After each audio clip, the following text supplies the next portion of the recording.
Boa noite, seja bem-vindo em mais um encontro nosso no 7 às 7, 7 minutos às 7 da noite, refletindo nesta semana sobre o livramento de Deus para a condenação.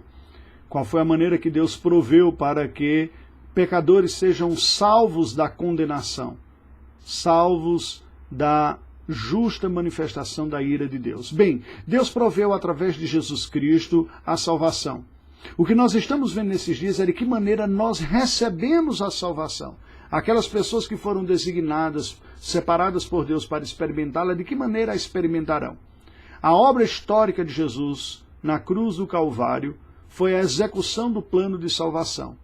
Porém, a apropriação, a recepção disso na vida, como nós vimos ontem, virá através da dupla sentença ou da dupla realização, a do arrependimento para a vida e da fé no nosso Senhor Jesus Cristo. A pergunta de número 86 do Breve Catecismo de Westminster se debruça sobre o aspecto da fé. Assim nos diz: o que é fé em Jesus Cristo? Esta pergunta é relevante, porque a palavra fé, biblicamente falando, tem algumas conotações. A primeira delas é ter o conhecimento, o conteúdo da fé. Saber o que se trata a obra de Cristo Jesus é parte essencial da fé. Concordar com estes fatos históricos ocorridos na vida de Cristo é um segundo nível que compõe a natureza da fé salvadora. Mas há um terceiro nível, que é o nível da confiança.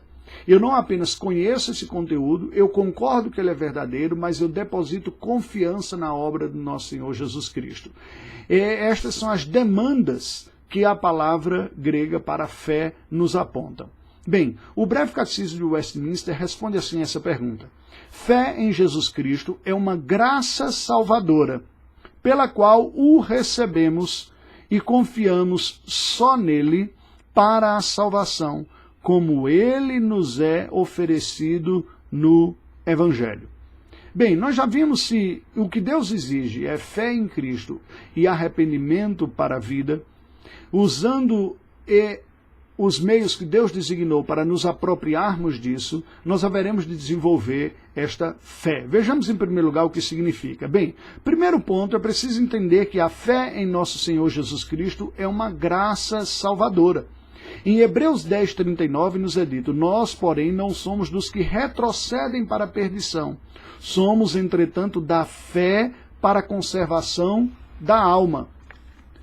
A fé, como nos diz a Bíblia, não apenas para nos livrar da condenação, mas também para nos conservar, para preservar a nossa alma. É uma graça salvadora, o que significa dizer que é um presente de Deus. Nós não elaboramos pela nossa própria força essa fé. Em Efésios 2, nós lemos o seguinte, 2:8, pela graça sois salvos mediante a fé, e isto não vem de vós, é dom de Deus, não de obras, para que ninguém se glorie. Portanto, a fé é uma graça, é um presente, ninguém merece, não faz por merecer, não trabalha pelo esforço próprio, é um presente da parte do Senhor. Ele concede fé aos que são seus. É uma graça, portanto, um presente que produz a salvação da condenação dos pecados e a salvação dessa autonomia também, da influência do pecado, da independência de Deus.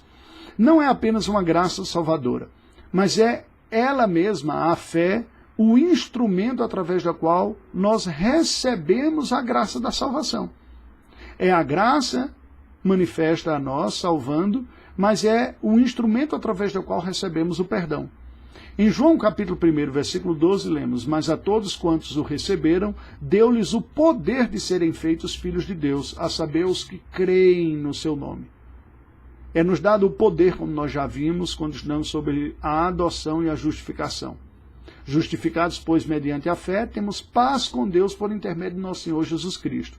Esta graça salvadora da salvação, ou seja, esta graça da fé que nos salva, é precisamente operada em nós como um presente de Deus. Quando nós exercemos fé, nós estamos manifestando a instrumentalidade deste recurso que Deus designou para operar a salvação. É, portanto, uma graça salvadora, através da qual nós recebemos e cremos somente no Senhor Jesus Cristo como nosso Redentor e Salvador. É exclusivamente nele. Em Filipenses 3,9 nós lemos, e ser achado nele, não tendo justiça própria que procede de lei, senão a que é mediante a fé em Cristo, a justiça que procede de Deus, baseada na fé. Em outras palavras, a única justiça que nos livrará da condenação é a perfeita justiça de Cristo, a qual recebemos quando cremos nele. Quando cremos nele como nosso Senhor e Salvador, é como um depósito de confiança. Eu me rendo e deposito minha confiança nele. Ao confiar nele, a justiça dele me é atribuída, como nós vimos na justificação. Portanto, é demandado de todos os pecadores, para que sejam salvos, esta fé exclusivamente confiante em Jesus Cristo, em ninguém mais. Ela não pode ser dividida por uma melhor que seja das pessoas, pela instituição, por um conjunto de doutrinas.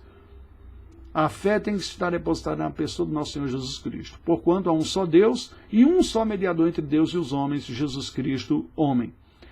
E no Cristo, conforme é nos apresentado no Evangelho, não conforme as interpretações distintas. É preciso crermos no Cristo bíblico, no eterno Filho de Deus encarnado, morto e ressuscitado, sem pecados e que pagou com ela a sua própria vida. Em João 6,40 lemos, de fato, a vontade de meu Pai é que todo homem que vira o Filho e nele crer tenha a vida eterna e eu o ressuscitarei no último dia. Essa é a vontade do Pai e será estabelecida. Ou como o mesmo apóstolo João vai nos dizer ao escrever a sua carta falando sobre isso. E o testemunho, primeira carta de João 5,11. E o testemunho é este, que Deus nos deu a vida eterna e esta vida está no seu Filho. Verso 10. Aquele que crê no Filho de Deus tem a vida, tem em si o testemunho. Aquele que não dá crédito a Deus o faz mentiroso, porque não crê no testemunho que Deus dá acerca do seu Filho. Verso 12. Aquele que tem o Filho tem a vida, aquele que não tem o Filho de Deus não tem a vida eterna. Esta é a fé em nosso Senhor Jesus Cristo que é requerida. Agora presta atenção, não é apenas para experimentar a salvação, ganhar o perdão de pecados. Esta confiança em Cristo é uma dinâmica constante na própria vida cristã.